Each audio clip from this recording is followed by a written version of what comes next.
Hello, my great and wonderful people. We welcome you once again to our today's episode of this program. And today we get two major vital news for our table. When we want quickly review to owner concerning the things when we say is still they go on for inside this nation, Nigeria. And for us to start with, we get this very one here. It get reason why BC we carry this news come because few days ago we read similar news concerning this same Zamfara state so and how they take settle bandit. They say they not get any regret for the negotiation when it be say they made with bandits. Say everything don't they all right. Now we don't they receive another update right now, and this one talk say again. Mark that word. Again, bandits say they don't evade Zamfara state. They kill 7 people, adopt 20 women. This one at the state when it be said the governor come outside, say he not get any shaking when it make negotiation with bandits, say everything don't they all right. This one now another one na it come out so. And this news reached our table July 8th, 2020. Okay, and in the process, we'll still use our eye to see another one again.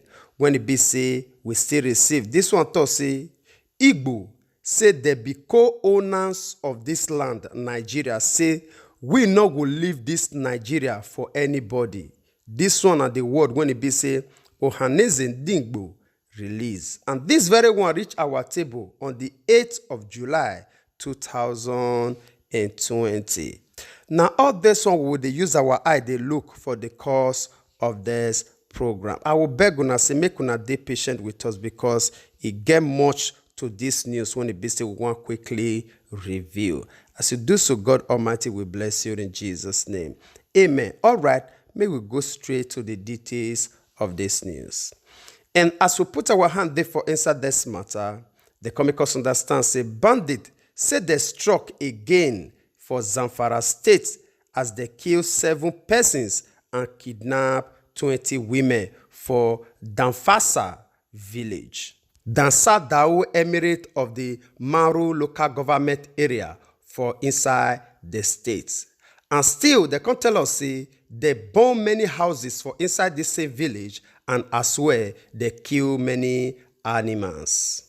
And still on top of the matter, they can tell us say one of the villagers, which is the person when it be say they live for the village, when in name now Malam Adamu Danfasa, he escape enter inside bush when all these things they happen. Now he can they report this very issue to Punch newspaper as this bandit enter the village with motorcycle, which is Okada, around 4 p.m. On Monday, as they open fire upon the people when it be said that they live for inside the village, and they can kill 7 persons and also injure 13 other people as a result of the fire when it be said they open upon them. And still for the process, Adamu Consti report said these bandits said they later kidnapped 20 women as they thief so many animals and also food items before they put fire for the village, make it burn to ashes. Hey, yeah, una see the very wonderful arrangement when it be said these people get.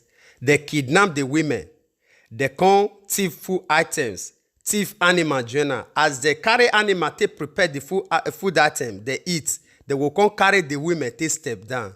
The nation, when it be say it get president, now it be this one.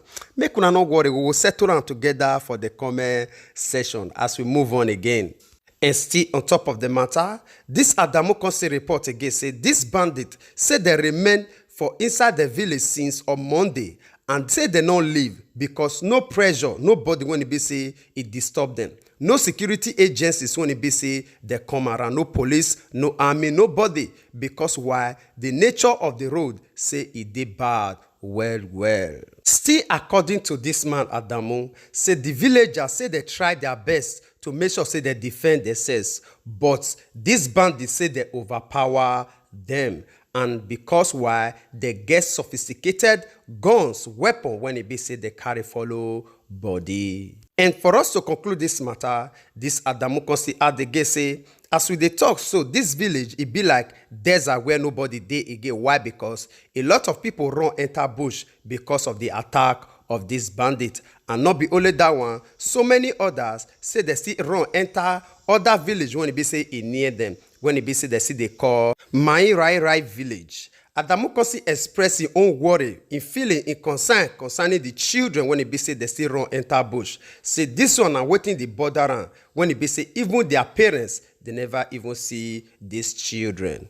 All right, my great and wonderful people. Now, the recent news when it be say we receive from this Zamfara state be this one. When it be say the governor about 3 days ago, or may just say round figure of 1 week ago, when the governor take come outside boldly say he not get any regrets to make for the negotiation when it be say he made with this bandit. Say everything done the work smoothly. Say na strategy when he himself called peace accord strategy to make sure say he end the fight of this bandit. Now in be this one. But it shocked us to receive this news on this 8th of July. So how this same bandit when it be say this governor say he himself don't settle, say they don't dey at peace with one another, say they don't become brothers and sisters now. Now the same bandit still come back again now, can still do this havoc for this same village when they call Zamfara state. So now very shocking issue to us. So this one proved to us say if na really place where it be say government dey, if na Nigeria na place where it be say yes, the citizen get say this governor when it be say in name na Bello Muhammad Matawali supposed to dey underground prison by now, because he know waiting the sacrifice when they use the citizen they do for Zamfara state. Because this one at the report when he tell the whole world say he don't settle this bandit on the 5th of this July. This 5th, as you dey see am for screen, so 5th of July, now this man bring this report, can say he not get any regret with the report or the negotiation when he be say he make with this bandit. How come 3 days after 8th of this same July, say this bandit return to the village again, can commit this havoc? You know why these things, they touch us too much like they not pass be say? Before, these people that they do all these things hide, but now that they do this thing open to our very eyes, and we still remain blind before these very activities of these people, and a very pitiable situation. I will leave una make una share una opinion with us on the comment section as we move down to other news. And moving on again, we get this very one again when it dey our hand, when it talks say Igbos say they be co-owners of this land, which is Nigeria, say they no go leave this Nigeria for anybody. This one are the one when it be say Ohaneze Ndigbo release. And this very one reached our table June 8th, 2020. Now una gotta get this land. Una not the commot. Una not go commot. Una will go na Biafra. All right, maybe we see how it take waka. And as we put our hand there for inside this matter, they come make us understand, see, Apes Igbo Socio-Cultural Group for Nigeria, when it be said they call Ohaneze Ndigbo, say the talk say, Igbo people say they not go leave Nigeria for anybody. Why? Because the contribution, when it be said their forefather, the fight, when they fight to make sure say this country, Nigeria, get its own independence. And still on top of the matter, they come make us understand, say, the National Deputy Publicity Secretary for this Ohaneze so, when in name na Mazi Chuks Ibegbu, he thought say, no reason whatsoever when it be say Igbo people will ever leave this country, Nigeria. And he constantly ask a question again, say, why Igbo people will leave Nigeria? For who they will leave this country for?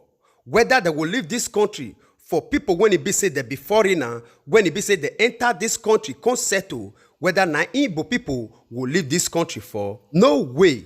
We partly own this country. Instead for us to leave this country for foreigner, when it be say they can't settle for this country, they will leave them for us. This one at the work when it be say they report to Vanguard as Ibegbu quote this very word. And for us to conclude this matter, Ohaneze can urge the pro-Biafra agitators say make they fight for socio-economic and structural justice for Ndigbo and not be say they would fight for to leave this country, Nigeria, for anybody. They can see at the gate, say Igbo want a level playground for all Nigerians.